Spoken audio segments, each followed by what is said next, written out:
Jest noc, ale nie jest jakoś bardzo późno, dlatego że słońce w miejscu na ziemi, w którym jestem, zachodzi o 18:15, więc jest jeszcze wcześnie. Jest bardzo ciepło, jest ponad 30 stopni i na razie Wam jeszcze nie powiem, gdzie jestem, powiem Wam pewnie w niedzielę. W zeszłą niedzielę nie było nocnego vloga, dlatego będzie dzisiaj w czwartek takie trochę nadrobienia zaległości.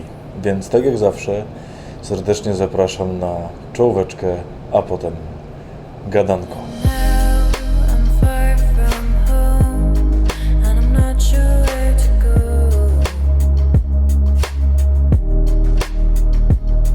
Moi drodzy, najserdeczniej Was witam w tej kolejnej nocnej edycji, czyli jak zawsze trochę spokojniej, trochę poważniejsze tematy.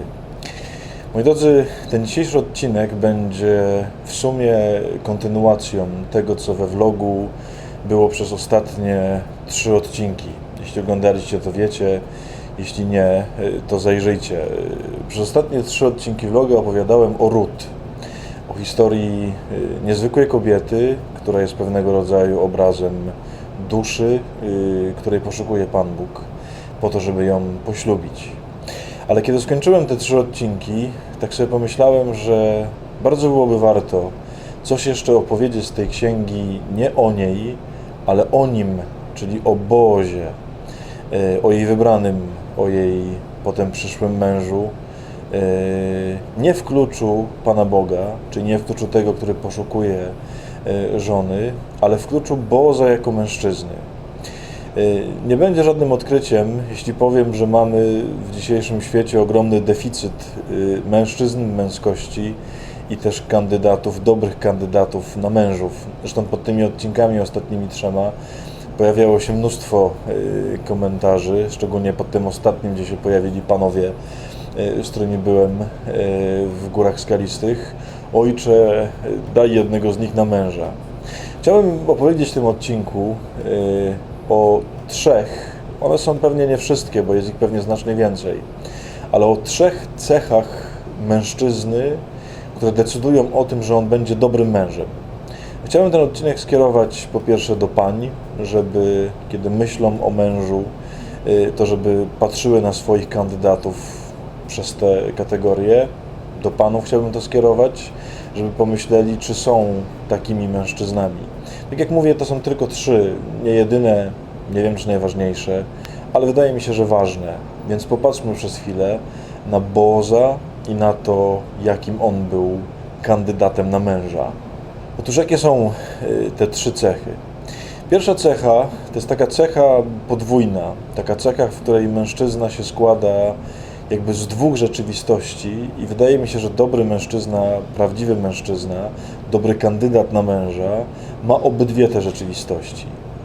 Jedna strona to jest taka, że jest bardzo pewny siebie i jest bardzo, że tak powiem, stojący w miejscu, w którym to on zajmuje się pomocą innym, a szczególnie swojej wybranej. To bardzo ładnie widać, kiedy Boaz po raz pierwszy spotyka Ruth, kiedy ona pracuje na polu u niego, kiedy on ją bierze w obronę. Tam jej trochę dokuczają żniwiarze i on natychmiast staje w jej obronie, natychmiast jej wszystko ułatwia. Jakby jest tym, który troszczy się o nią i zajmuje. Jest bardzo silny. Jakby wydaje się, że nie potrzebuje pomocy, że to on jest dominującą stroną. Ale jednocześnie, i to jest w następnym rozdziale, w 3, w nocy, kiedy się spotykają już tak bardzo intymnie, kiedy ona leży u jego stóp, on o tym na początku nie wie, pod jego kocem. To jest takie bardzo ładne zdanie, że Boaz się obudził i było mu strasznie zimno w nocy i zaczął się rozglądać dookoła. To jest taki bardzo piękny obraz takiego mężczyzny samotnego, zagubionego, poszukującego ciepła, poszukującego kogoś, kto byłby obok niego, kto się czuje sam źle w nocy. Otóż wydaje mi się, że właśnie to zestawienie tych 2 cech, że tak powiem, stanowi o prawdziwym, o pięknym mężczyźnie. Nie jest cudownym, fantastycznym mężczyzną ten, który ma tylko jedną z tych cech. Czyli ten, który jest albo taki totalny macho, nikogo, niczego nie potrzebujący, zawsze stojący na silnej pozycji. Nie jest też prawdziwym mężczyzną ten, no właśnie, który tylko i wyłącznie tęskni, jęczy, jest samotny i szuka ciepła. Prawdziwy facet to jest złożenie tych 2 rzeczy, jest jednocześnie taki i taki. To jest, myślę, pierwsza cecha, strasznie ważna w mężczyźnie, taka podwójna cecha. Drogie panie, przyjrzyjcie się mężczyznom, z którymi jesteście, czy oni mają takie podwójne złożenie. Jeżeli jesteście jeszcze w tym czasie, kiedy szukacie dopiero męża, bądź jesteście w narzeczeństwie, to czy wasz wybranek składa się z takich dwóch przestrzeni? Jeśli już macie męża, no to pytanie, czy da się coś zrobić, żeby w nim dwie takie przestrzenie naraz, obydwie, jakoś próbować wytworzyć, wyrobić. To jest pierwsza cecha. Druga cecha, bardzo ważna i wydaje mi się w tych czasach szczególnie, że tak powiem, trzeba ją mocno akcentować, bo żyjemy w takiej kulturze, która to bardzo neguje. Mianowicie, Boż, kiedy ją spotyka w nocy, tak jak mówiłem, w takiej tej intymnej scenie, kiedy tam rozmawiają, kiedy leżą, to ma w głowie tak naprawdę tylko jedną myśl. To jest bardzo ładnie opisane w tym 3 rozdziale, kiedy on szczególnie rano o tym myśli. Otóż on myśli tylko i wyłącznie o tym, żeby nie zbrukać jej czci. W takim sensie mówi, żeby się tylko nikt nie dowiedział, że była kobieta u mnie w nocy, w sensie, że ja mogłem na przykład zrobić coś poza małżeństwem. Ja wiem, że teraz oczywiście z tego jednego zdania rozwinę trochę jakby pewną wizję, ale wydaje mi się, że ona jest jakby zapisana w tym fragmencie. Otóż Boaz jest człowiekiem, który naprawdę, jeżeli chodzi o seksualność, jeśli chodzi o intymność, to nie to, że to nie jest dla niego ważne, ale to jest naprawdę na, no nie wiem, 9., 10., 15. miejscu. Dla niego pierwszą, najważniejszą rzeczą, kiedy o niej myśli, to jest niezbrukanie jej w żaden sposób, dopóki ona nie będzie jego żoną, no właśnie, jakąś nieczystością, a nawet posądzeniem o nieczystość. O co mi tu chodzi? To broń Boże nie chodzi oczywiście o jakąś taką aseksualność i o to, że mężczyzna ma być pozbawiony pragnień seksualnych. Nie. Tylko, drogie panie, prawdziwy facet, który będzie was kochał do końca życia, to jest taki, który nie szuka u was seksu. Nie mówię, że w ogóle, ale nie szuka tego seksu na pierwszych 5 pozycjach. Jeżeli jakimkolwiek wyznacznikiem jego bycia z wami, jakimkolwiek jego głównym, nie wiem, główną jego potrzebą, głównym jego pragnieniem są potrzeby seksualne, to on się nie nadaje na męża. Boaz jest właśnie w tym piękny, że on ma nie na myśli swoje potrzeby, swoją chęć, no ma w końcu kobietę u siebie, że tak powiem, pod kocem w nocy, która przyszła i cała jest stęskniona i cała chce z nim być. Że tak powiem, mógłby zrobić wszystko, a on ma w głowie tylko jedno. Byle tylko nie zbrukać jej czci. To jest przepiękny mężczyzna, który nie myśli w ogóle o tych swoich potrzebach. One będą oczywiście mieli syna. Jak się łatwo domyślić, tego syna można mieć tylko w jeden sposób. Więc nie chodzi o to, że ma nie być seksualności. Tylko jeżeli ona jest dominantą, jeśli ona jest czymś najważniejszym, no to niewiele z takiego faceta będzie. Wreszcie trzecia cecha, ona mi się w jakiś sposób chyba wydaje najważniejsza. Ona mi się jakoś wydaje taka kluczowa dla tego, kim powinien być mężczyzna. Otóż w tej nocnej rozmowie, a raczej już porannej, bo to się dzieje o świcie, okazuje się, że jest przed Boazem ktoś inny, według prawa lewiratu, komu się ta ród należy. Nie będę tego teraz tutaj dokładnie tłumaczył, bo już to też wiele razy mówiłem w różnych konferencjach. Ród po prostu prawnie przynależy do innego mężczyzny ze swojej rodziny. I żeby Boaz mógł ją wziąć za żonę, no to, że tak powiem, tamten się musi zrzec tego prawa. I co jest bardzo piękne w Boazie, Boaz jest totalnie uczciwy i totalnie jest gotowy do zrezygnowania ze swoich praw również do niej. W takim sensie mówi, że jeżeli on będzie chciał, bo jemu się to należy prawnie i będzie chciał cię wziąć za żonę, no to takie będzie jego prawo i ja wtedy, że tak powiem, odstąpię, ale jeśli tylko nie, i tu pokazuje taką swoją ogromną żarliwość, mówi, to ja oczywiście natychmiast chcę cię wziąć. I to oczywiście mam nadzieję, że rozumiecie. Nie chodzi mi o to, że facet ma być kimś takim, kto mówi, a mogę cię stracić. Nie, to chodzi o coś innego.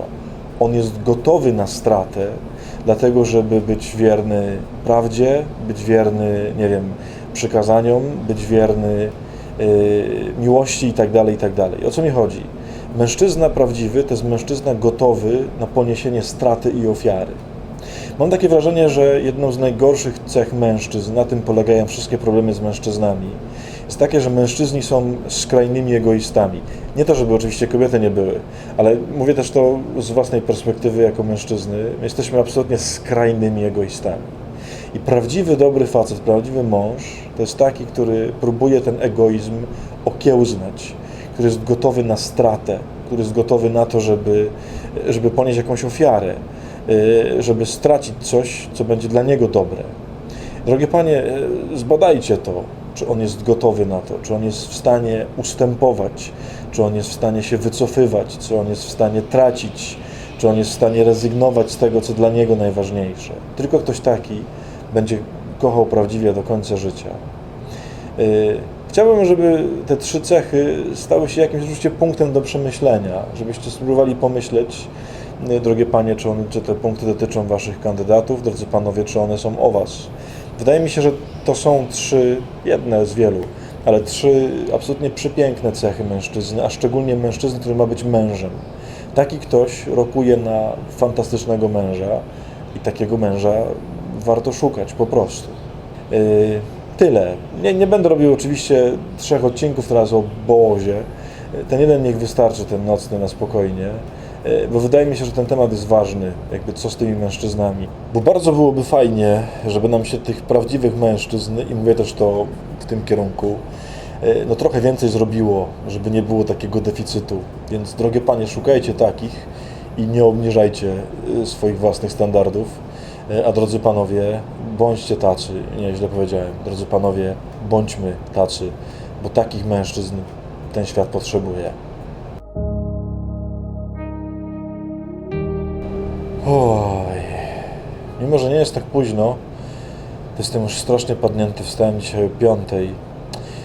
Do mnie tutaj jest 12 godzin od was, w sensie 12 godzin wcześniej, więc żeby wam wrzucić odcinek na wieczór, to muszę wstać przed 6:00, przed 6:00, po 5:00 tak naprawdę, żebyście wy go mieli wieczorem. Jakaś masakra, muszę stąd wyjechać do jakiejś normalnej strefy czasowej, żeby było trochę lepiej.